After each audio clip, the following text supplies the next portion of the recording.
Donc voici un carter Marcel Van de Veen. Voilà à quoi il ressemble de près. Voilà, c'est même marqué là-dessus. Solex Limburg, je sais pas comment il le prononce en néerlandais. Made in Netherlands. Voilà. Netherlands. Voilà. C'est comme ça qu'ils écrivent. Voilà, donc carter moteur pour modèle 3800-5000, puisqu'on a même le petit point d'appui pour le système de relevage de Solex 5000, avec une petite modification. Voilà. La vis coupe-bout et accroche fil de carter, voilà. L'embase de cylindre, l'embase de pompe. Ici vous avez une petite inscription, c'est vraiment écrit tout petit, je vais essayer de mettre par rapport au contre-jour. MSG 2018. Alors 2018 c'est peut-être l'année de conception. 3800, bon ça c'est pour le modèle mais c'est aussi pour 5000. Et 003. À mon avis ça doit être la troisième version parce que j'en ai des carters comme ça, j'en ai 4. Et c'est toujours, ça finit toujours par 003. Voilà. Donc vous avez l'embase pour la pompe, donc c'est totalement plat, donc il n'y a pas de creux, voilà. Pose le siège de pompe directement dessus, avec de la pâte à joint, c'est mieux, mais on en reviendra plus tard. Le trou bloc vilebrequin, je ne sais pas si vous voyez, il y a un petit décroché, c'est-à-dire il y a une petite épaisseur supplémentaire sur l'intérieur du passage de la masselotte du vilebrequin. Donc ce qui fait qu'il y a une petite réduction légère des volumes morts. La lumière pour le battement de la membrane de pompe, voilà, qui est là, qui ressort ici. Voilà. Les deux trous pour fixer l'ensemble galet et platine d'allumage. Donc sur l'ensemble, c'est les mêmes cotes qu'un carter d'époque, si ce n'est qu'il est fourni avec un roulement, un claquant d'étanchéité qu'on ne voit pas parce qu'il est en sandwich entre le joint spi qui est fourni avec et le roulement, voilà. Mais sinon, toutes les pièces d'époque se montent dessus, il n'y a aucun problème. Je vous renvoie à ma vidéo de présentation de mon 3800 MBK bleu de 1986 avec l'infobulle qui apparaît. Et l'objectif ce sera renforcer de la même manière qu'un carter d'époque ce carter. Alors pour les inscriptions OA2, hein, vous inquiétez pas, c'est moi qui les ai mises, c'est pas d'origine, hein, c'est moi qui les ai mises parce que ça va être un carter prévu pour la compétition. Alors pour la préparation, ça va être très rapide, donc il n'y aura pas de coup de tarot mis, si ce n'est qu'un droit. Donc je vais poser la tige filetée directement, pas de surfaçage de plan de joint, à l'instar du carter d'origine époque. Si ce n'est, je vais dévisser un petit coup ces vis là pour mettre de la Loctite 243. Pas de la Loctite 272. La Loctite 272 ce sera réservé ici, voilà, sur ces points là.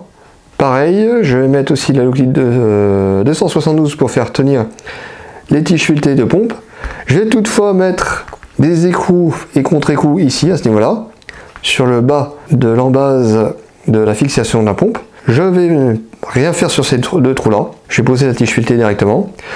Le seul endroit où on va tarauder un petit coup, c'est ce trou là, voilà. On va mettre un petit coup de tarot, amorceur et intermédiaire, pour prolonger un petit peu le filetage, pour faire dépasser un peu la tige filetée. Et après, je vais renforcer les deux tiges, comme sur le carter d'époque. Voilà, je renvoie à ma vidéo, où j'ai posé les deux tiges filetées, qui permet de tenir l'ensemble galet complet en brillage, plus la platine d'allumage. Poser ça, et je vais renforcer avec des vis sans tête de 4 mm. Donc je vais montrer ça un peu plus tard.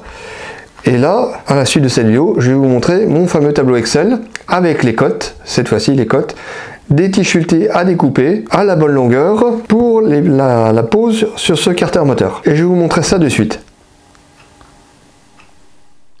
Nous sommes voici sur mon tableau Excel sur les tiges filetées à découper pour le carter moteur Solex. Je vais parler bien sûr du carter Marcel Van de Veen. Voilà, carter usiné Marcel Van de Veen. Alors, il y aura des cotes à respecter pour l'utilisation de la version route. Donc, côté face allumage en M6, il faudra 2 tiges filetées de 65 mm. Côté masselotte vilebrequin capot carter, il faudra 2 tiges filetées de 35 mm et 6 tiges filetées de 30 mm. Côté embase cylindre, il faudra 2 tiges filetées de 33 mm. Côté face pompe à essence, cette fois-ci on est sur du diamètre 4 mm au niveau du diamètre. Il faudra une tige filetée de 41 mm et 3 tiges filetées de 38 mm. Pour la version compétition, côté face allumage, il faudra 2 tiges filetées M6, enfin diamètre 6 de 65 mm, donc il en faut 2. Côté maslot Verbruquin capot carter, il faudra 2 tiges filetées d'une longueur de 35 mm, 5 tiges filetées d'une longueur de 30 mm et une tige filetée d'une longueur de 33 mm. Côté en base cylindre, la face en base cylindre, il faudra 2 tiges filetées de 33 mm de long. Côté face pompe à essence, il faudra une tige filetée de 41 mm et 3 tiges filetées de 38 mm de long, je rappelle en diamètre 4. Si vous consultez mon fichier Excel, vous pouvez aller voir la fiche produit de ce fameux carter usiné. Il y aura de la visserie à prévoir. Une vis pointeau STHC M4 par 8, donc il en faudra 2. Une vis M6 par 16, il en faudra une. Des rondelles étroites M6, donc il en faudra 2. Une rondelle M6 cuivre, il en faudra une, donc c'est la fameuse rondelle cuivre d'époque. Et des écrous M4, donc diamètre 4, il en faudra 8. Donc c'est les fameux écrous qui permettent de faire contrefort dans l'intérieur du carter pour pouvoir faire tenir la pompe. Et nous continuons sur le tutoriel. Maintenant que je vous ai montré mon tableau Excel, j'en ai profité pour mettre le fameux petit coup de tarot ici, voilà, pour la fixation de l'ensemble embrayage complet plus platine d'allumage. Donc j'ai prolongé un petit peu ce filetage. Pareil pour un deuxième carter, voilà. Donc en fait j'ai 2 moteurs de compétition à préparer. Et aussi j'en ai profité pour découper les tiges filetées aux longueurs que je vous ai montré dans le tableau Excel. Et une fois que je les ai découpées, je les ai mis dans un pot à confiture, propre bien sûr, hein, en trempage avec de l'acétone, pour bien enlever toutes les impuretés et bien dégraisser les pièces avant de les fixer dans les trous taraudés. Alors pour pouvoir monter les tiges filetées dans les carters, je vais utiliser des écrous bon marché. Ces écrous Bricotruc, les voici, donc ils sont au nombre de 4, voilà. Donc 2 écrous M6 et 2 écrous M4. Donc pour monter mes tiges filetées, j'ai monté ces 2 écrous sur une tige filetée en écrou et contre-écrou, donc je les serrai ensemble, tous les deux sur une extrémité de ce bout de tige filetée. Et après, je vais les monter sur le trou taraudé du carter moteur. Donc voilà comment j'ai monté mes écrous et contre-écrous. Alors sur la tige M6, voilà, donc je les ai montés à l'extrémité, en serrés tous les deux ensemble, donc ils sont serrés en force tous les deux ensemble, voilà, pour pouvoir l'insérer dans le trou taraudé, comme ça. Et sur la tige filetée M4, pareil, bon là j'ai un peu mis plus sur un tiers de la longueur, donc pareil, ils sont tous les deux serrés ensemble pour pouvoir aussi l'insérer dans le trou taraudé. Et pour pouvoir serrer tout l'ensemble, bien sûr, j'ai des clés de 10, plates et à pipe, et des clés de 7, plates et à pipe. Mais avant de monter les tiges filetées, hein, voilà celle-ci, pensez bien à desserrer ces 2 vis là, pour mettre un petit coup de Loctite 243, voilà. Et pour ceci, il faut une clé hexagonale de 2,5. Donc celle-ci, voilà, celle que je manipule, voilà, 2,5 pour les enlever, mettre un coup de Loctite 243 dessous et les remonter. Donc maintenant on va procéder à la pose de toutes ces tiges filetées sur ces 2 carters, voilà. Donc j'ai déjà une première tige filetée avec écrou et contre-écrou serré pour pouvoir le monter en butée, donc au fond, jusqu'au fond, voilà, du trou taraudé. Donc voilà, et en colle de fixation, bien sûr en colle pour maintien, je vais utiliser de la Loctite 272. Donc je vais mettre un petit coup de Loctite sur les filets, un petit peu au fond, et je vous reprends à la suite une fois que j'aurai posé toutes les tiges filetées sur l'ensemble du carter, donc les tiges filetées M6 et aussi M4 là, voilà, donc vraiment que j'aurai tout fait, voilà, donc ça va me prendre une bonne demi-heure, voire peut-être 1 heure, je ne sais pas combien de temps, mais je vous reprends à la suite de la vidéo. Bon bah ça y est, j'ai posé toutes les tiges filetées, côté maslotte vilebrequin, côté en base cylindre, aussi pompe, moi j'en ai profité même pour fixer une pompe, et aussi côté ensemble galet et platine d'allumage, et il me reste plus qu'à mettre un petit coup de chanfrein à la lime triangulaire, voilà, donc je vais mettre un petit coup de chanfrein pour pouvoir percer et tarauder afin de mettre une vis sans tête pour bloquer cette tige filetée et bien sûr l'autre. Donc l'autre pareil, petit coup de chanfrein, vis sans tête, voilà, aussi pour faire tenir cette longue tige filetée. Donc ça y est, je viens de mettre le coup de lime triangulaire, hein, donc j'ai mis l'angle de lime en fait par le plat, je mets l'angle, voilà, je sais pas si on voit bien, il y a un petit coup de lime, voilà. Pareil pour l'autre, voilà, j'ai mis un coup de lime. Voilà, je mets un peu comme ça pour voir. Et je vais percer d'abord à 2,5, voilà, avec un forêt carbure, je précise. C'est mieux pour percer de l'inox, parce que c'est des tiges filetées en inox, voilà. Forêt carbure de 2,5 mm. Et ensuite forêt carbure de 3,5 mm. Et après je vais tarauder, amorceur et intermédiaire. Pas le finisseur. Donc voici cette fameuse vis sans tête, elle fait 10 mm de long, voilà, avec pointeau, ce qui est un peu mieux. Donc en tout j'en ai 4, puisqu'il en faut 2 par carter, et comme j'ai 2 carters à faire, donc j'en ai 4 en tout. Donc ça y est, j'ai posé les vis sans tête, comme je vous ai montré, voilà. Donc j'ai percé, comme je le disais, à 2,5 mm avec un forêt carbure, et ensuite 3,5 mm avec un forêt carbure, et ensuite j'ai taraudé avec un tarot M4 amorceur, ensuite un tarot M4 intermédiaire, surtout pas le finisseur, voilà, puisque c'est un montage définitif, voilà, donc on le voit là, elle est bien enfoncée, elle ressort un petit peu parce qu'on voit un petit imperfection, donc là je suis vraiment à la limite pour pouvoir déboucher. Et puis l'autre aussi, je l'ai mis là aussi, là je vais se mettre un peu plus de lumière, voilà, la vis sans tête, voilà, qui est juste là, pour pouvoir faire tenir ces 2 tiges filetées.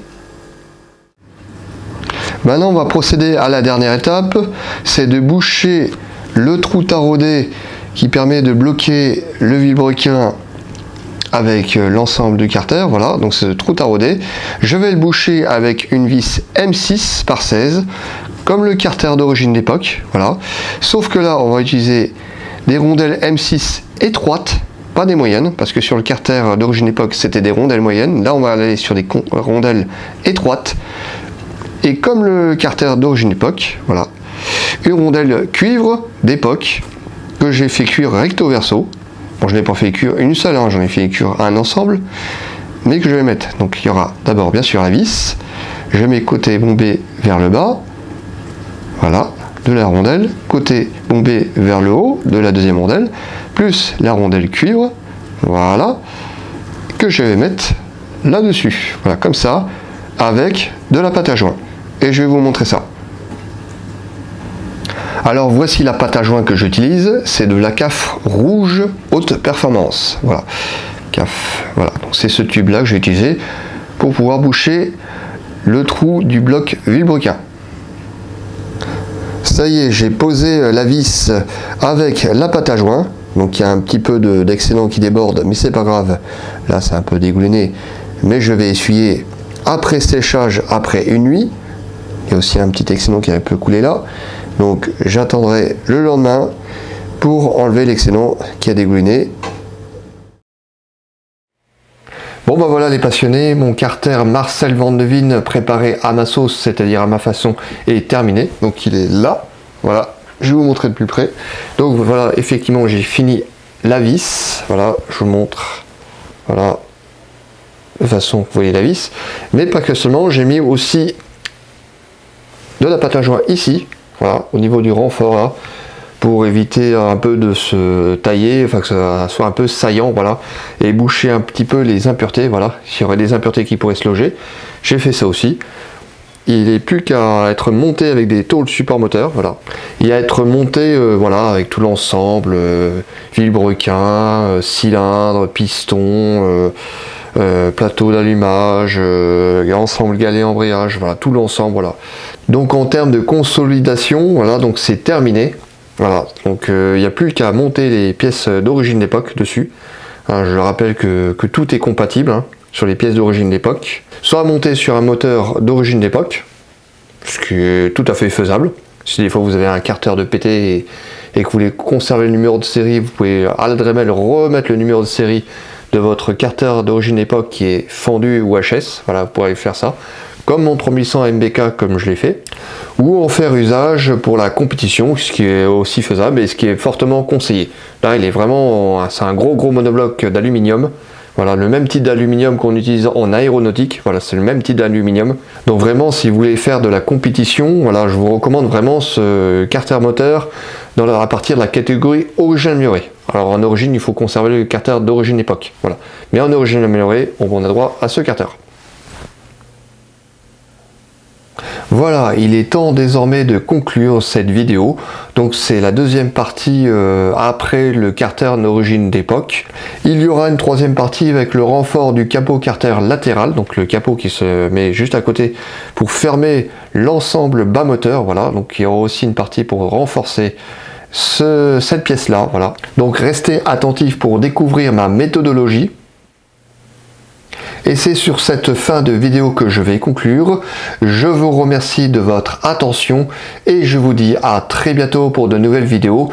Soyez attentifs pour la dernière vidéo du tutoriel renfort carter capot carter. Allez, à plus!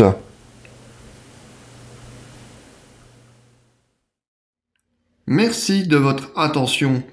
Pour me soutenir, mettez un j'aime, laissez un commentaire, partagez la vidéo. Laissez un pourboire si vous appréciez mes vidéos et surtout n'oubliez pas de vous abonner et à très bientôt pour de nouvelles vidéos.